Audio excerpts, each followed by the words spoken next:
भारत के सबसे रोमांचक गेमिंग प्लेटफॉर्म विंजो पर हैं 70 से भी ज्यादा गेम्स। तो खेलो अपने मनपसंद गेम्स और रोज जीतो करोड़ों के इनाम। Download now from winzogames.com। Game में वित्तीय जोखिम शामिल है और इसकी आदत लग सकती है। जिम्मेदारी और अपनी जोखिम पर खेलें। उत्तर प्रदेश में पंचायत चुनाव के लिए अधिसूचना जारी हो चुकी है। कुछ महीनों बाद विधानसभा चुनाव होने वाले हैं। दूसरी तरफ उत्तर प्रदेश सरकार 4 साल का जश्न मना रही है। लेकिन इन सब के बीच क्या है सियासी रंगत और क्या लोग सोचते हैं, विपक्ष सोचता है और दूसरी पॉलिटिकल पार्टी सोचती है। हमारे साथ बात करने के लिए समाजवादी पार्टी के राष्ट्रीय अध्यक्ष और पूर्व मुख्यमंत्री उत्तर प्रदेश अखिलेश यादव जी हैं।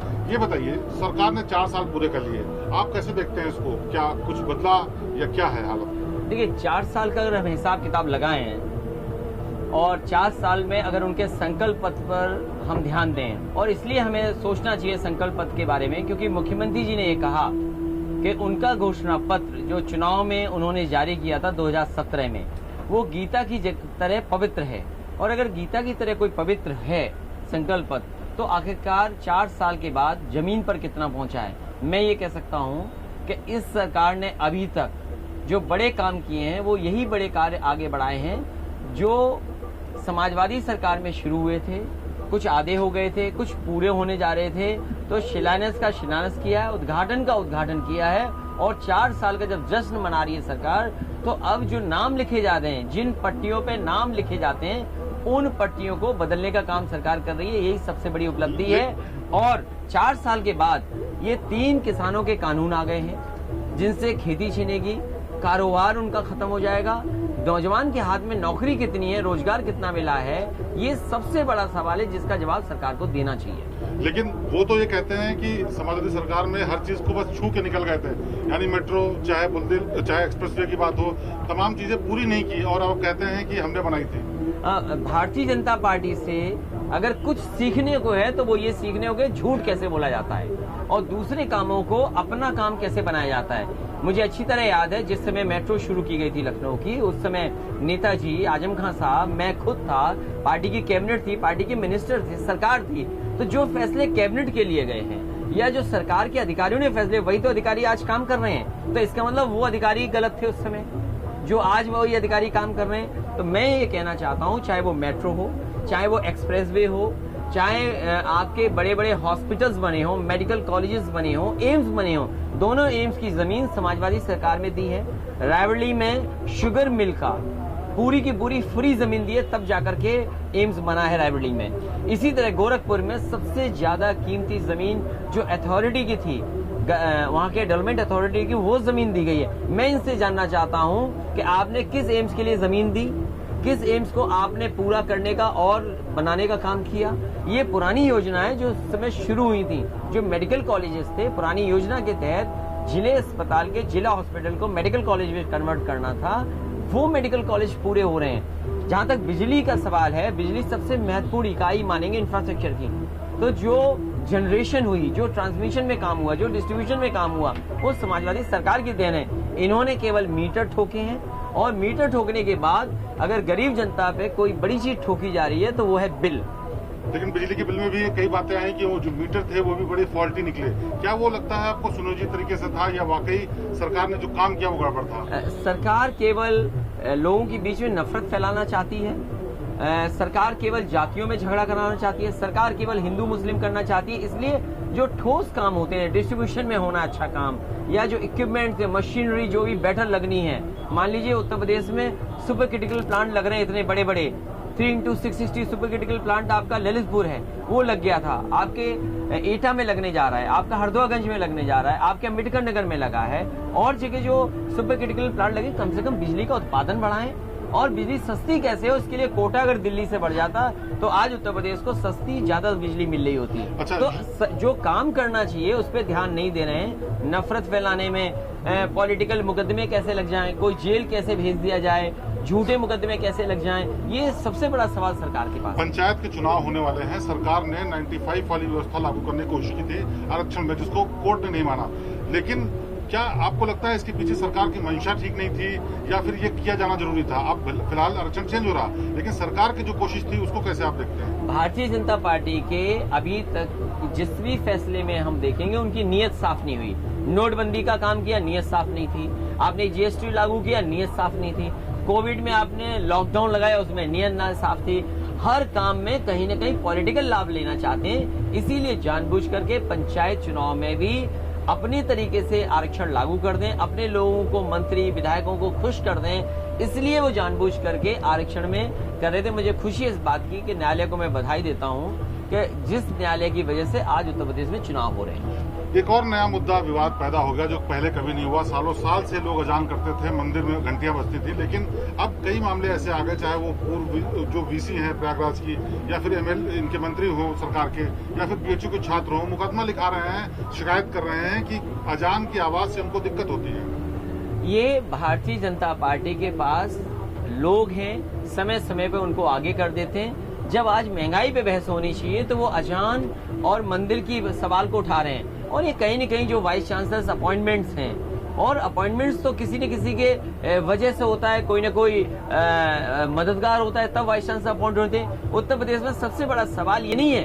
कि आप किस चीज से आप डिस्टर्ब हो रहे हैं। सवाल ये है कि आपने पिछड़ों में वाइस चांसलर कितने बनाए, सवाल ये है कि आपके दलित वाइस चांसलर कितने बने हैं, सवाल ये है कि मुस्लिम वाइस चांसलर कितने बने हैं। अगर सबका साथ, सबका विकास, सबके विश्वास की बात हो तो दलित, पिछड़े, मुस्लिम में से वाइस चांसलर क्यों नहीं बन रहे हैं? और वाइस चांसलर इसलिए नहीं बन रहे हैं क्योंकि उन्हें अपॉइंटमेंट में हेराफेरी करनी है। आप पता करिए गोरखपुर यूनिवर्सिटी में जो अपॉइंटमेंट्स हुए, क्या आरक्षण लागू हुआ है?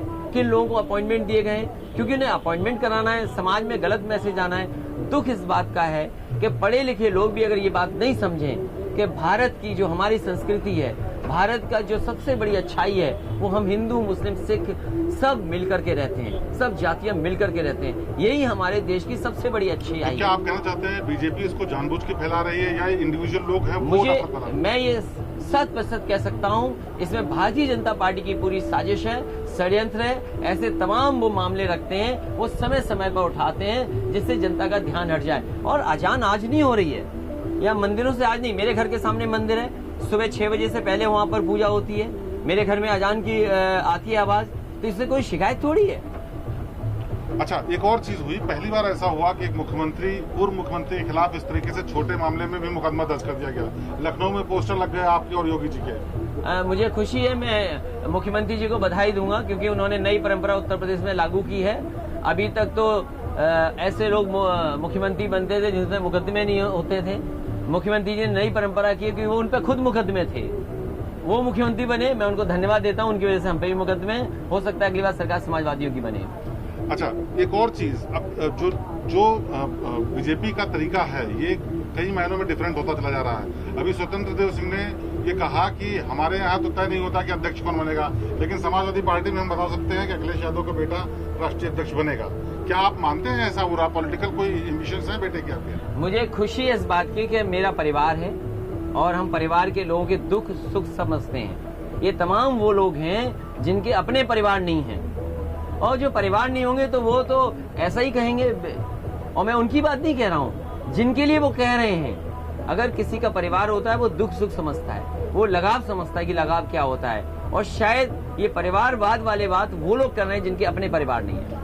एक और चीज नया डेवलपमेंट हुआ है कि बहुत कोशिशों के बाद यूपी सरकार मुख्तार अंसारी को वापस ले आई, मतलब लाने के लिए कोर्ट ने आदेश दे दिया है। क्या आपको लगता है जैसे पहले हुआ था, जैसा डर जता रहे हैं कि कुछ अनहोनी हो जाएगी, या फिर वाकई कानून के लिहाज से सब कुछ हो रहा है? देखिए, ये सुप्रीम कोर्ट के फैसले के बाद उन्हें आदेश मिला है कि अब उत्तर प्रदेश में उन्हें सुनवाई के लिए रहना पड़ेगा। ये अब सुप्रीम कोर्ट, माननीय सुप्रीम कोर्ट, स्वाभाविक है, सुरक्षा को लेकर के तमाम बातें कही होंगी। और उत्तर प्रदेश की सरकार भी जिम्मेदारी है कि अगर कोई व्यक्ति जिसको दूसरे प्रदेश में रहना पड़ रहा था आपके प्रदेश की असुरक्षा की वजह से, तो आपको उसके सुरक्षा का इंतजाम करना पड़ेगा। न्यायालय जो भी फैसला ले, न्यायालय पर सबको भरोसा है, और हमें पूरा भरोसा है कि जिस तरीके से पहले नहीं हुआ उत्तर प्रदेश में। आप उत्तर प्रदेश का देखिए, गाड़ी पलट गई, इनकाउंटर हो गया, कोर्ट में हत्या हो गई। अभी आज ही पता लगा लखनऊ के बगल में वकीलों, अधिवक्ताओं में और जजों में मारपीट हो गई। आज टीचर्स सुरक्षित नहीं है, पुलिस के कितने लोगों की जान ली जा चुकी है। तो हत्याएं लगातार हो रही हैं, तो स्वाभाविक है किसी को भी अपनी जान का खतरा होगा। मुझे उम्मीद है कि सुप्रीम कोर्ट और सरकार हर एक व्यक्ति की जान माल की सुरक्षा करेगी। जो ये आप बातें बता रहे हैं कि अपराध के मामले बढ़े हैं, एनसीआरबी का आंकड़ा भी कहता है कि उत्तर प्रदेश में अपराध बढ़े हैं, लेकिन सरकार ये कहती है कि वो आंकड़े इस तरह से पेश करते हैं कि दूसरे राज्यों की तुलना में ज्यादा दिखते हैं, जबकि उत्तर प्रदेश की जनसंख्या ज्यादा है, इसलिए यहाँ पे नंबर्स ज्यादा आते हैं। तो बस ये उत्तर प्रदेश की सरकार ये बताए उन पे पुलिस ज्यादा है, आईपीएस ज्यादा है, पीपीएस अधिकारी ज्यादा है, पुलिस की फोर्स ज्यादा है, डायल 100 जो डायल 112 है, शानदार अच्छा एक रिस्पांस सिस्टम है, तो इतना कुछ इंफ्रास्ट्रक्चर है, आखिरकार रोक कौन रहा है उनको अपराधियों को पकड़ने के लिए?